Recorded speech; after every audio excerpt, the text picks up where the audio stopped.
Ask all the questions you'd like to ask. I'm at your service. The resale price of your shares to your boss seems pretty ridiculous, Nolan. It seems like some kind of arrangement between you both. Tell me if I'm mistaken. The truth is that I am very indebted to Walter Jones in many spheres. Therefore, I voluntarily helped him by ceding him my shares at a moderate price. It was in order to strengthen Walter's position in his own firm in light of the merger with the company World Cement. A plan that was essential for Walter and his family, you understand? How could I not have helped him, Inspector? This document is crushing, Nolan. What do you have to say in your defense? Crushing? You're going too far, Inspector. I'm not going to pretend to be a professor of financial economics, but I do know that the CWPF received very handsome dividends, whereas my company suffered terrible setbacks in the financial markets. And I'll add that if the Construction Workers' Pension Fund had really wanted to secure its investments, it ought to have invested in Treasury bonds. The fund couldn't have been ignorant about that. The real victim is not the one we suspect, Inspector. These documents attest that you had an accomplice and that you personally benefited at the expense of the employees of World Cement by using the company High Placement, which you then got rid of. The collection of these proofs could be a very good motive for killing Walter Jones. Wait a second, Inspector. I willingly acknowledge that I helped my niece find a job. She's a brilliant young girl, and it was unacceptable that she was on unemployment. As for this so-called financial embezzlement, I only paid myself for the worth of my work and my expertise. That doesn't make me a murderer. Stop making fun of me, Nolan. I'm beginning to see clearly through your petty skullduggery. You're going to respond to all of this in front of the court. Be sure of that. I know the law well, and I know my rights, Inspector. I therefore refuse to continue this interrogation with you. I've nothing more to say to you in this regard. This transfer of shares reimburses Walter Jones to the penny, the money you embezzled, Mr. Nolan. I have to confess that the facts are against me. I had a long meeting with Walter Jones at the end of the afternoon on the very day of his death, Inspector. Walter was distrustful of everything, myself included. He had financed an investigation of my account, and he discovered what you know. Walter threatened to expose me to the courts. He had me, well and good. The old fox. He demanded that I retroactively transfer my shares in the Jones Company. Well, I drew up the paperwork for the transfer at the end of the afternoon. Walter and I were to have signed it after dinner. Nolan, you had good reason to get rid of Walter Jones. I'm wondering under what circumstances these confessions could have been extracted. I won't deny that that is my signature. But you should know, Inspector, that these confessions were extracted from me by blackmail. And obviously without any witness, they therefore have no legal value. Inspector Norm, I know that appearances are against me, but I can assure you that I am no murderer. I could not have imagined that Jones could be such a bastard.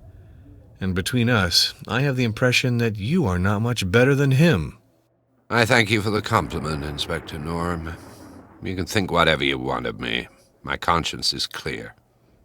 I am, anyway, truly sorry to learn that Clara's father has serious health problems. I did everything to ensure that the Jones Company fall back in the lap of the Jones family.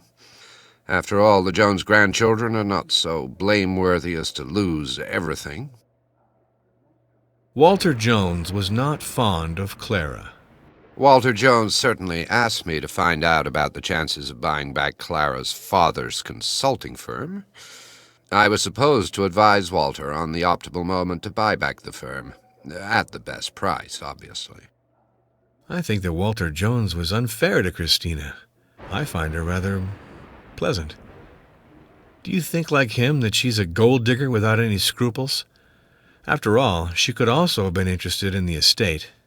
Walter Jones didn't handle people with kid gloves, and Christina Bromsky was no exception, Inspector. Walter knew that Christina was manipulative and scheming. He was also well informed of Christina's limits. I don't think she will succeed in diverting the estate for her profit, despite her physical assets, which are obvious to the eyes, if I might dare say so. Did Walter Jones wear this chain around his neck? No doubt about it. This one looks a lot like it. This family photo is very touching. I imagine that you learned to shoot because you have a gun in your hands? Well, this photo was taken in Tanzania. That year I was very much part of the hunting party, even though I never liked to shoot animals. At the time, Walter loved taking his grandchildren on safari. He maintained that it contributed to their education. So Lorenzo was formerly a biathlon champion. He hid this talent from me, you see. I suppose he didn't lose any of his qualities as a sharpshooter. Well, Lorenzo definitely knows how to shoot. He often borrowed a rifle from Walter. To distract himself, he enjoyed shooting gulls from the window of his studio. I confess that he had developed a certain expertise in this activity. He claimed that the acidic excrement from these birds was likely to prematurely endanger certain ornamental sidings that decorated the summit of the tower. This man was a damn maniac. He seemed to fuss over these weapons with great diligence. Walter Jones was a great hunter who did not let anyone take care of the maintenance of his guns. He shut himself for long hours in his office. Later, the whole room smelled of flax oil that he used abundantly to shine the wood of his rifles. I surprised him cleaning his guns the very afternoon of his death when I joined him for work. Explain to me why this gun has your fingerprints, Mr. Noland. I knew that I ought to have told you from the beginning, but I was afraid that you would suspect I was the murderer. When I saw that something was turning out badly between Baena and Walter, I took this rifle and I removed the eyepiece to observe what was going on. Now, I was more than 200 meters away, and it was thanks to this rifle scope that I could distinguish Baena, who was pushing Walter over the edge. But the idea of shooting at Walter never crossed my mind. Why would I have killed him? He who made my career and generously remunerated me for my services.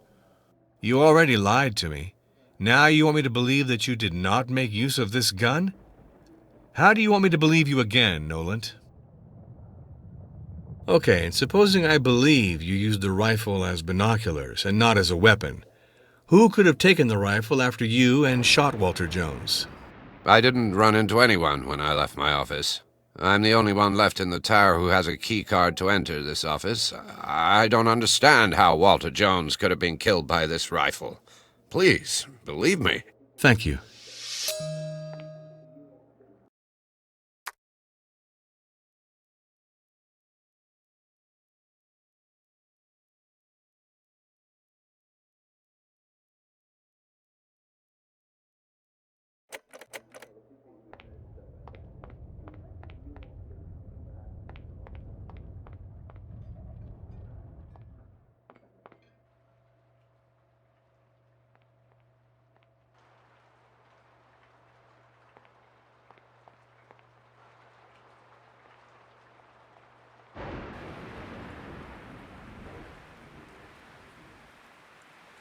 Henceforth, I have a mandate and I represent the law.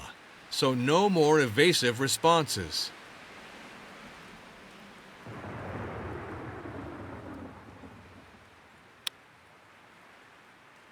Do you know if Walter Jones was wearing something around his neck on the night of his death? Honestly, I don't remember, Inspector.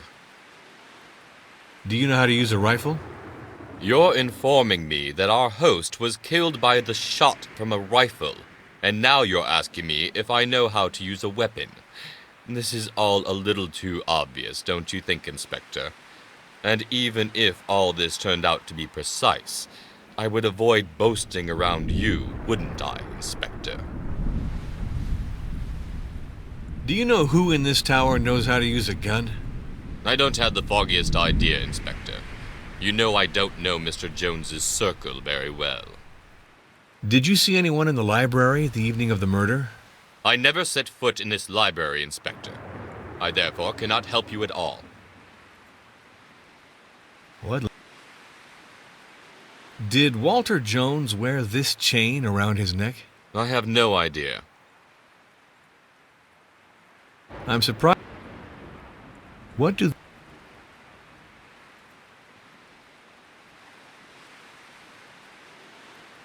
With regard to Walter Jones, everyone plays the victim. But some people didn't refrain from trying to make him fall from his perch. Listen, Inspector. It was publicly known that Walter Jones was no longer the same man after he had his accident. The procedure that we initiated to have him put under psychiatric care was perfectly logical.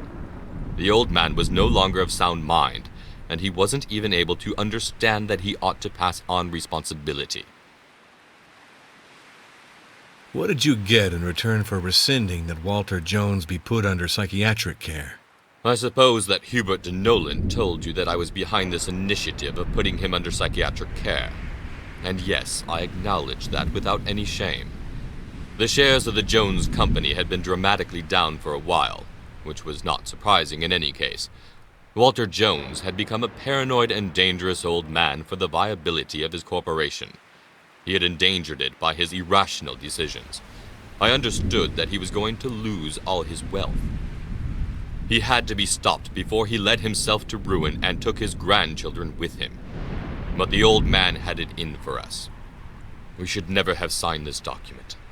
It's a mistake that will cost us very dearly because my wife and her brothers will get nothing. I am convinced of that now.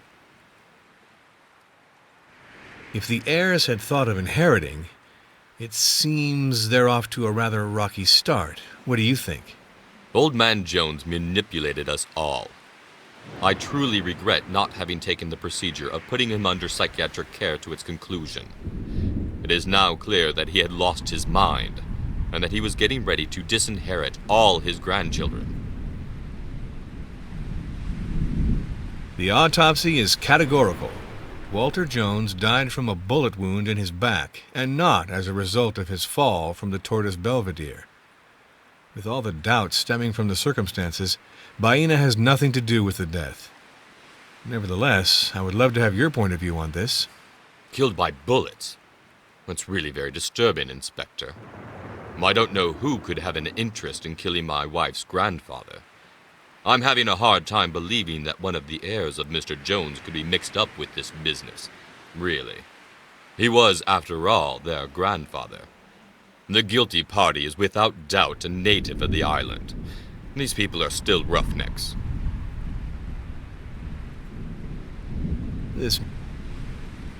What did Walter Jones tell you regarding his estate?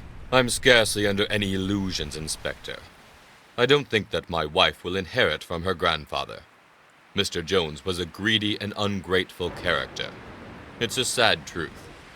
Sonia would well deserve to inherit from him after everything he has put us through. What were you doing at the hour of the crime, around 11 p.m.?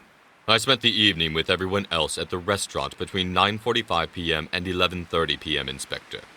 After Mr. Jones left at around 10 p.m., I started watching television with my spouse.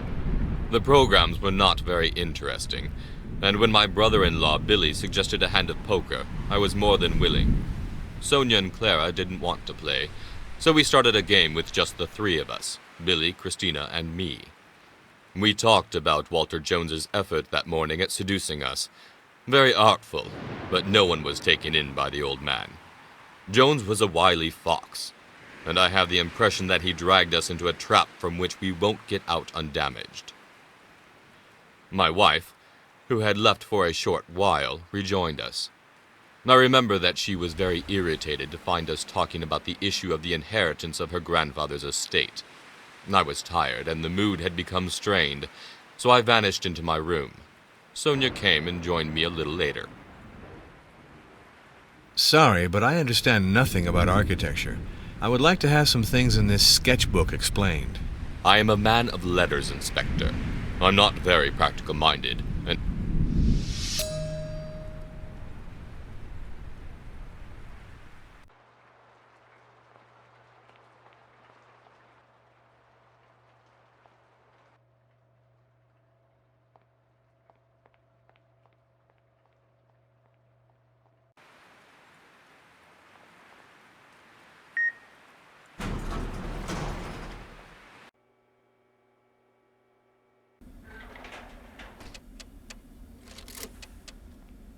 From now on, you have to show more cooperation, because I am officially investigating a murder.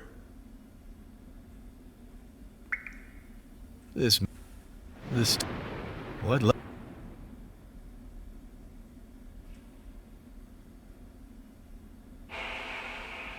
The autopsy is categorical. Walter Jones died from a bullet wound in his back, and not as a result of his fall from the Tortoise Belvedere. With all the doubts stemming from the circumstances, Baena has nothing to do with the death. Nevertheless, I would love to have your point of view on this. It's a nightmare. My grandfather killed by a bullet, but I don't understand. It's not possible. What were you doing at the hour of the crime, around 11 p.m.? I was at the restaurant between 9:45 p.m. and 11 p.m. First, I cleared the table with Billy and Clara. Since there was no more staff, we were obviously obliged to cope by ourselves, weren't we? After this, I watched a bit of television with Martin. Billy was bored stiff and suggested we play poker. Outside of poker, you know, I don't think anything else exists for my brother. Clara had a row with him, as usual, and the mood deteriorated. On top of that, poker bores me. So, Martin, Christina, and Billy began a hand, and I went up to Lorenzo's studio. Up there, the view is spectacular. I wanted to watch the storm which had started to lash the island. I always loved storms. I was alone. Lorenzo was not there. I helped myself to a drink. But let me point out to you right away, Inspector, I could not see the coastal path. Lorenzo's studio does not overlook that part of the island at all. After a while, Lorenzo was still not back, and I'd had enough. Don't misunderstand me, Mr. Norm. I wanted to chat with him. There's no ambiguity in our relationship. He's an eccentric fellow and a little cuckoo, and I wanted a change of air. I came back down to the restaurant, and I found Billy, Martin, and Christina still in the thick of it. And the sight was intolerable. Billy almost ruined his life with poker, and it's very painful for me to watch him play like an addict. Christina had left to go to bed. Martin wanted to read a manuscript for his publishing house, and he went back to our room. The storm had excited me, and I knew I wouldn't be able to sleep, so I stayed on with Billy and Clara. We talked. At one moment I remember we stopped because it was thundering so loudly. It was really impressive. You could see the landscape across the panoramic window like in broad daylight. And I started to worry about our grandfather. After all, he was an old man, and it bothered me to know that he was outside in weather like that. I asked myself what he was up to. Finally, I told Billy that we had to go and check things out. He asked me to first give him one last whiskey. My brother was also an alcoholic, Mr. Norm, you'll realize soon enough. So I poured him a glass, and I served myself a glass of wine to keep him company. We talked about this and that till 11:30 p.m. We'd almost forgotten about Grandfather. This document seems to incriminate Noland. I'm wondering if you know something that is liable to contradict it? I don't know anything about this business, and I wonder if it's not yet another of my grandfather's dirty tricks. You know, Mr. Norm, he was really of a sort. He loved destroying people. Maybe he wanted to destroy Noland for pleasure. Maybe Noland knew too many things that could have compromised him, and my grandfather wanted to get rid of his attorney. This transfer of shares fully reimburses Walter Jones for the embezzlement of funds by Hubert de Noland, doesn't it? He succeeded in beating Hubert de Noland at his own game. That's all. My grandfather was very smart, you have to admit. Sorry, but I understand nothing about architecture. I would like to have some things in this sketchbook explained. You'd better ask Lorenzo. What did Walter Jones tell you regarding his estate? My grandfather brought us together to tell us about his will. He told us that we, my brothers and I, were his heirs. It might be true, but it doesn't change my feelings for him in any way. You can't buy me, Mr. Norm. With regard to Walter Jones, everyone plays the victim. But some people didn't refrain from trying to make him fall from his perch. I'm not the one who started this procedure, Inspector. It is Hubert de Noland who suggested this to Billy and me. I acknowledge that I supported and signed this procedure, but please understand me. Noland saw my grandfather often, which was not the case with me. I thought he was telling the truth about my grandfather turning senile. Well, if you had thought you would inherit, it seems to me that this is in a little danger. I didn't have any illusions about my grandfather for a long time, Mr. Norm. And this repugnant letter only reinforces my convictions. Walter Jones is good and proper, one of the biggest jerks I know. What did you get in return for rescinding that Walter Jones be put under psychiatric care? Listen, Mr. Norm, I don't want to tell you tales. It was a give and take between us. My grandfather was rewriting his will in our favor, something which is utterly normal and which happens in every family in the world, I'll allow myself to remind you, in exchange for which Billy and I accepted to sign this paper. My grandfather manipulated us one more time. He took us for a big ride. In my view, we'll get nothing. Absolutely nothing. Why did Jones speak of your desire for revenge against him? Mr. Norm, I will never forget, you hear me, never, that day. The day when I was able to restore some dignity to my father, who was humiliated by this jerk Walter Jones. And if I'd had a shorter temper, I would have killed my grandfather that day. It was everything he deserved. Yes, I would have so liked to kill Walter Jones. This family photo is very touching. I imagine that you learned to shoot because you have a gun in your hands? My God, you're bringing back memories, Inspector. I had forgotten this. It was nevertheless marvelous.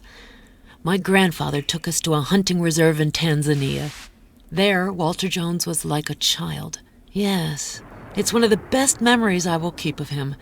His childlike laughter during the safari. Did Walter Jones wear this chain around his neck? I wouldn't stake my life on it, but this chain looks very much like the one my grandfather had. Do you know if Walter Jones was wearing something around his neck on the night of his death? Yes, I remember that my grandfather wore a small chain. I am certain, Mr. Norm. Do you know who in this tower knows how to use a gun? I saw Lorenzo Battiglieri use a rifle on gulls. It was a long time ago, but I don't think he has lost his dexterity, even if he is loaded with antidepressants. Did you see anyone in the library the evening of the murder? Why this question, Mr. Norm, since you already know? I was not in the library before or during the murder of my grandfather. I get it.